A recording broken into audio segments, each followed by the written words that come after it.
আতঙ্কের জনপদ হয়ে উঠছে চট্টগ্রামের রাউজান।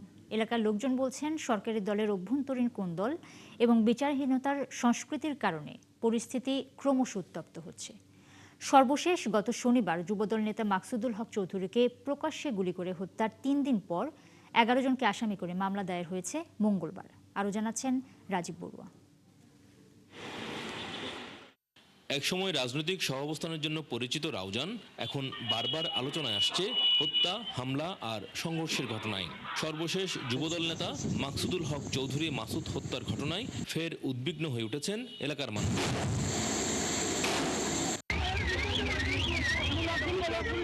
পরিসংখ্যান বলছে গত ১৪ মাসে রাউজানে অন্তত ১৮ জন হত্যাকাণ্ডের শিকার হয়েছেন। এর মধ্যে ১৩ জনই বিএনপির নেতাকর্মী।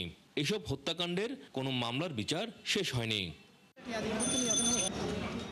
স্থানীয় এলাকার মানুষের অভিযোগ, আইন শৃঙ্খলা রক্ষাকারী বাহিনীর দুর্বলতার কারণেই বারবার সহিংসতা হচ্ছে।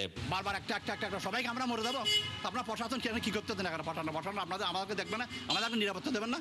আমাদেরকে নিরাপত্তা দিলে তো প্রশাসন। আর বিচার হচ্ছে না, ঠিকমতো বিচার হচ্ছে না, ধরে নিতেছে, জেল থেকে আবার চলে এসতেছে, এই কারণে বেড়ে গেছে।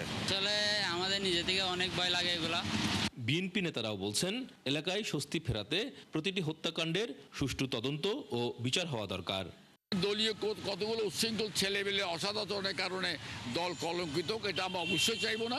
এবং দল যদি মনে করে কেউ দলে কোনো কেউ সম্পৃক্ত আছে, তাহলে দল সেখানে মানে যথাযথ ব্যবস্থা তারা অবশ্যই নেবে। দলের এটা সিদ্ধান্ত আছে।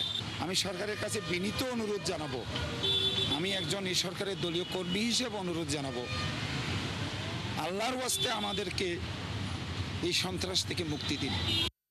আইন শৃঙ্খলা বাহিনীর দাবি, সন্ত্রাসীদের বলয় থেকে রাউজানকে বের করে আনতে কাজ করছে আইন শৃঙ্খলা রক্ষাকারী বাহিনী। এই এলাকার যে ভৌগোলিক যে অবস্থান, এই ভৌগোলিক অবস্থানটাই হচ্ছে এই যে সন্ত্রাসী বা যারা এই গুন্ডামি যারা করে তাদের জন্য একটা ওই প্রাকৃতিকভাবে তারা কিছু সুবিধা পেয়ে থাকে। এই সুবিধাটাকে তারা ব্যবহার করতেছে।